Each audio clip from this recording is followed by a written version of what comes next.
All right, Frugal friends, you know what time it is.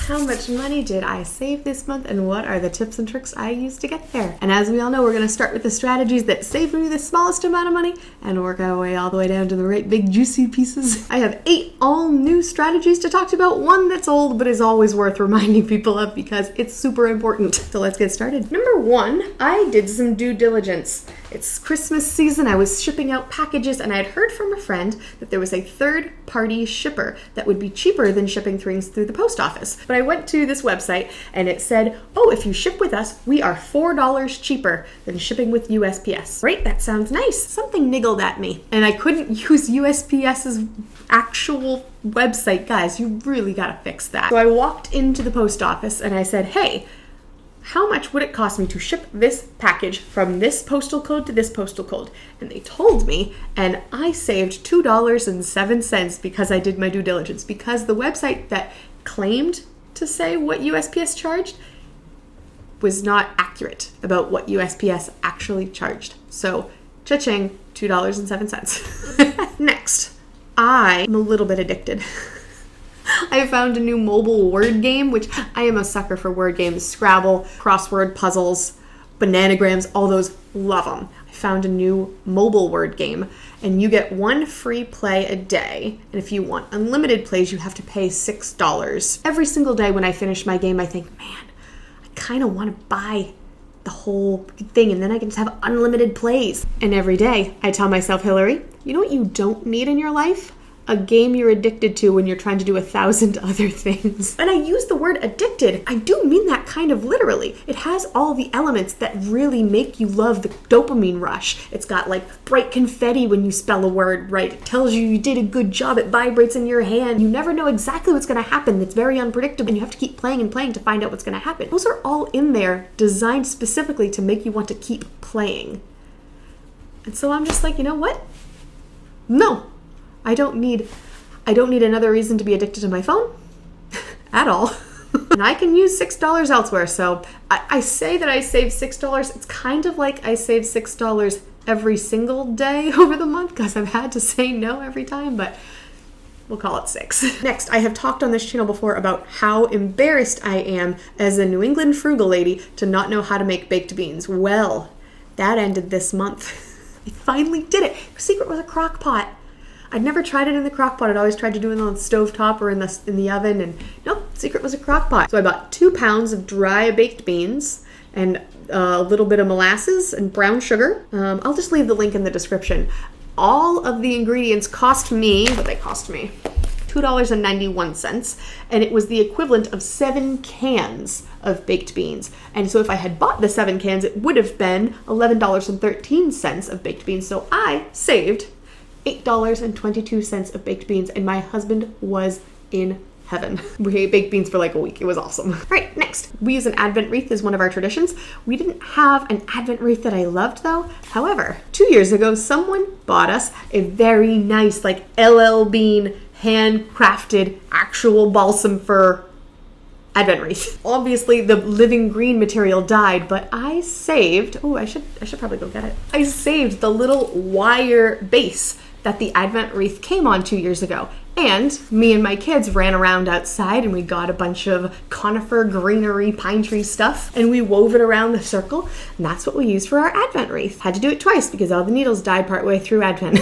If I wanted to buy an Advent wreath on Amazon, not like a greenery one, but just like a normal one, it would probably cost me about $25. If I wanted to buy the fancy LL Bean version, that cost like $75 last time I checked. So let's split the difference in the middle, say I saved $50 on an Advent wreath. And speaking of Christmas, to preface, we buy our kids Christmas presents. We do, I promise.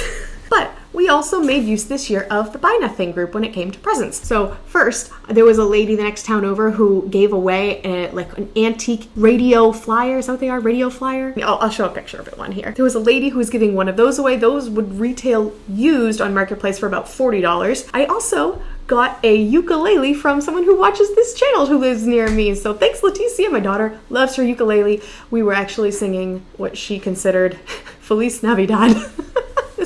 This evening we were all having family sing-along with Feliz Navidad. It was very nice on the ukulele. When I checked, it looked like you could buy a used ukulele for about $10 in Marketplace, so let's say I saved $50 thanks to my local Buy Nothing group. again. How many of you guys actually use Buy Nothing? I'd be super curious to know in the comments. All right, next, I've talked in videos about saving money on groceries about how important it is to shop loss leader sales at your expensive grocery stores near you. This time of year is the best for that. So I went out and I got 2 giant hams, the spiral sliced kind, because they're just a lot easier. Spiral sliced kind. They were being sold for 97 cents a pound for these big old hams. So I spent $17.88 on these 2 hams, cooked them up, and I sliced off all the meat that I wanted to. I'm going to use that for deli meat over the coming weeks, because I don't know if you've noticed, but buying meat from the deli is bananas expensive. And I love using deli meat for sandwiches, but I'm not paying $10, $12, $15 a pound for deli meat. So, got my big old hams, and I even accounted for the weight of the bone. I weighed, I literally did this. When I took all the meat off the bone, I put it on my home scale, and I weighed it. And I calculated that instead of being 97 cents a pound, when you account for the bone not being there, I actually paid $2.24 a pound. However, that's still super duper cheap compared to the $10 a pound I would have been spending on deli ham. So, all told, math that I did yesterday when I wrote this out that I'm not going to recreate for you again, I saved $62.12 plus 2 giant bones with some meat still attached, which will be good for soup. Another interesting Christmas savings we had is that we have a sinking fund, or there was a really funny comment on a video recently about how they don't like calling them sinking funds because they think, my money is sinking. So we use like allocated funds as a term.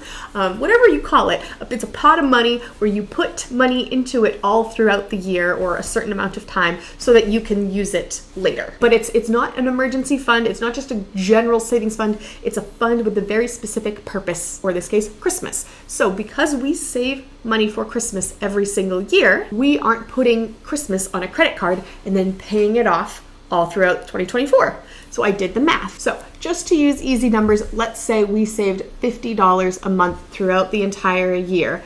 That was $600.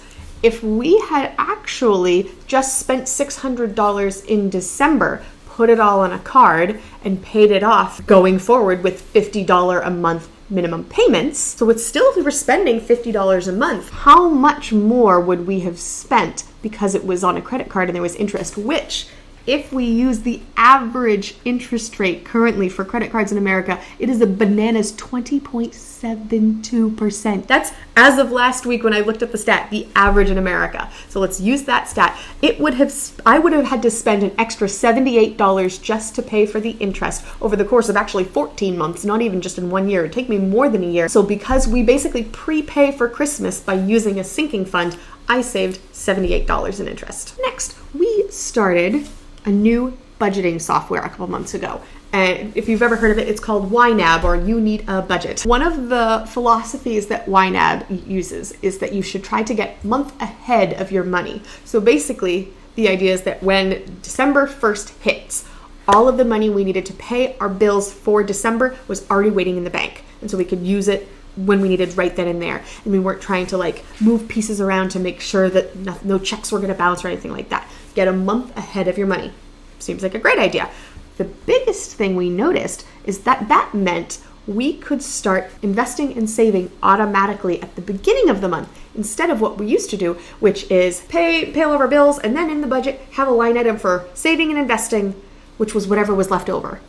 But we would just kind of do whatever we wanted through the month, and that number for saving and investing would get a little smaller, and a little smaller, and a little smaller. You know that death by 1,000 paper cuts phenomenon? That's what was going on. But in December, because we were a month ahead of our money, we decided to do our saving and investing on the first of the month, so that money was inaccessible for the rest of the month. We just couldn't do that kind of budgetary magic to make all the numbers fit just by taking stuff out of the savings pile this month. So by doing that, I calculated that it was probably around $100 that we saved compared to months previous when we would have just spent a little bit here, spent a little bit there. Didn't happen this month. I think we saved at least $100. And of course, you always want to know what the big juicy one is this month. Well, this month I did my semi-annual call to my internet company. Last month was the month they finally jacked up my internet bill from $40 to $100 a month. So I gave them a call.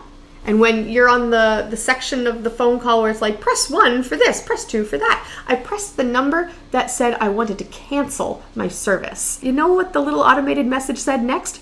Okay, sending you to the sales team.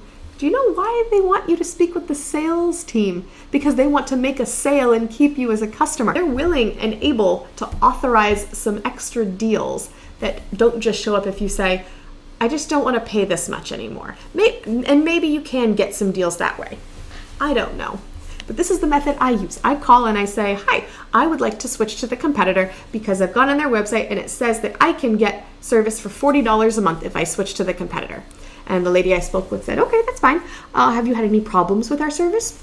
No problems. Any other reasons you want to leave other than the money? No, it's mostly just the money. So I hear click, click, click, click, click. And she goes, oh, okay, well, I see here that I'm authorized to offer you a 6-month introductory rate of $40 a month for your bill. How does that sound? I say, that sounds nice. Because that's what I was just paying last month. I would love to keep paying that. I didn't tell her that part. But so I saved $60 a month for the next 6 months. And actually, it's probably going to be longer than that because when I looked back through all the last statements, last time they said I was only locked in at the $40 rate for 6 months. And really, it was like 8 months. So I'm guessing I'm getting a little extra savings, but let's just call it 6 months at $60 a month savings. That is $360 I saved, and I timed it. This was a 4-minute and 25-second conversation for that $360 worth of savings. Just not too shabby. Let me give you a tip. You need to be nicer to these people than you were nice to any other customer service person you ever speak with. Nicer than you are to cashiers, maybe even a little bit nicer than you are to your own grandma. You want to be nice to these people because they can make a huge difference in the amount of money you're spending. I'm always looking for new ways to save, especially because next month, in the month of January, I'm doing a savings challenge and I might need a couple extra ideas to get me through to the end. So leave what you got in the comments and I will see you in another video. If you don't like commenting, you just go see this one. Bye, YouTube.